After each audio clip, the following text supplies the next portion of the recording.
दिल्ली से मुंबई जा रही एयर इंडिया की एक फ्लाइट को टेक ऑफ के कुछ समय ही बाद आपात स्थिति में वापस लौटना पड़ा। जानकारी के मुताबिक बोइंग 777-300ER विमान फ्लाइट नंबर AI-887 ने सुबह 6:10 बजे दिल्ली एयरपोर्ट से मुंबई के लिए उड़ान भरी थी, लेकिन उड़ान भरने के करीब 40 मिनट के भीतर ही उसे इमरजेंसी लैंडिंग का फैसला लेना पड़ा। सुबह 6:52 पे यह विमान सुरक्षित रूप से दिल्ली एयरपोर्ट पर वापस उतर गया। रिपोर्ट्स के अनुसार टेक ऑफ के बाद विमान के दाहिने इंजन में तकनीकी खराबी आ गई। इंजन का ऑयल प्रेशर अचानक 0 हो गया, जो एविएशन की भाषा में एक बेहद गंभीर स्थिति मानी जाती है। इसी वजह से पायलटों ने बिना किसी जोखिम के फ्लाइट को वापस दिल्ली लाने का निर्णय लिया।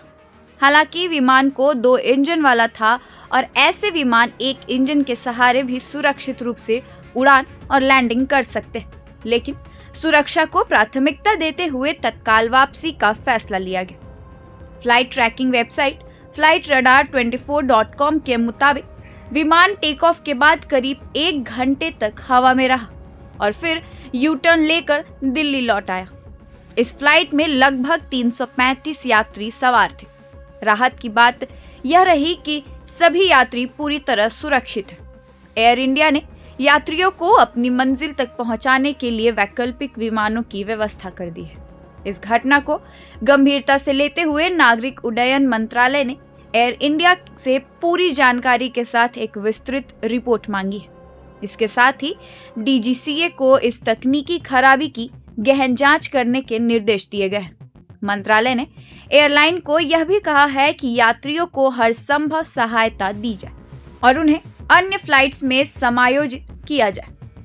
सूत्रों के हवाले से बताया गया कि टेक ऑफ के बाद फ्लैप रिट्रैक्शन के दौरान फ्लाइट क्रू ने दाहिने इंजन में ऑयल प्रेशर में गिरावट दर्ज की। इसके बाद विमान ने हवा में ही यू टर्न लिया। सूत्रों के अनुसार विमान के पिछले रिकॉर्ड की भी समीक्षा की गई, लेकिन उसमें तेल की खपत को लेकर कोई असामान्य स्थिति सामने नहीं आई है। एविएशन एक्सपर्ट्स के मुताबिक इंजन में ऑयल प्रेशर का 0 हो जाना तकनीकी रूप से बेहद खतरनाक माना जाता है, क्योंकि इससे इंजन के अंदर मौजूद मूविंग पार्ट्स तक लुब्रिकेशन नहीं पहुंच पाता। ऐसी स्थिति में इंजन तेजी से ओवरहीट हो सकता है और अगर उसे लंबे समय तक चलाया जाए तो इंजन पूरी तरह फेल हो सकता है। हालांकि आधुनिक विमानों को इस तरह डिजाइन किया गया है कि वे एक इंजन के सहारे भी सुरक्षित रूप से लैंडिंग कर सकते हैं। ऐसी स्थिति में पायलट आमतौर पर प्रभावित इंजन की पावर कम कर देते हैं और उसे बंद कर देते हैं और नजदीकी एयरपोर्ट पर सुरक्षित लैंडिंग कराते हैं। इसी प्रक्रिया का पालन करते हुए AI-887 को बिना किसी नुकसान के दिल्ली वापस लाया गया। फिलहाल इस वीडियो में इतना ही। ऐसे ही और अपडेट्स के साथ आपके बीच आते रहेंगे। देखते रहिए प्रभात खबर डिजिटल। धन्यवाद, शुक्रिया। प्रभातखबर.com, विश्वास वही, रफ्तार नहीं।